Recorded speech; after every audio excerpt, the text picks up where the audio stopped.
These are the games that bring a smile to my face. Games that are done with the full intention of just being fun and enjoyed.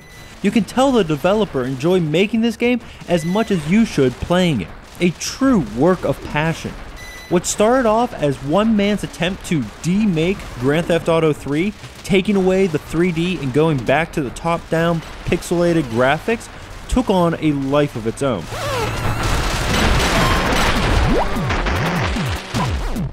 The more original content that was added, the more the game became its own thing instead of a demake.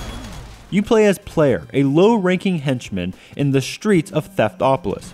You go around for your leader, completing objectives, going from point A to point B, which as Player says, his specialty, and other assorted criminal acts. The story then picks up and has you going back in time and collecting parts to return to your time.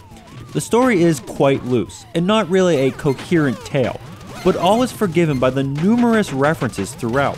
Some situations feel like they are only there just for the reference. This would be a problem if the references didn't work, and that is definitely not the case.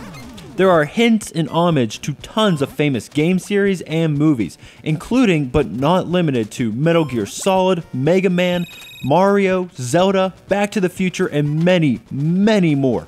They work, and you will pick up on them immediately and will provide a good laugh.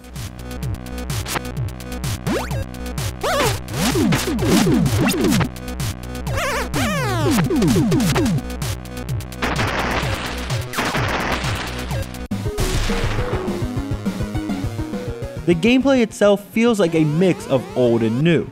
The game is an open world sandbox where you can travel around Theftopolis and complete story missions or other side missions. There is plenty to keep you occupied. The missions are all different game genres too. Sometimes the game feels like a GTA game, then it will switch to a top-down shooter, and then a stealth game, and even a platformer. And the game is presented in wonderful 8-bit graphics with music perfectly matching. Retro City Rampage is a great time, either to mess around in or play through. The story can often feel jumbled together, but it gives so much diversity, it keeps you entertained. If you are too young to catch all the references, a lot of the game will be lost.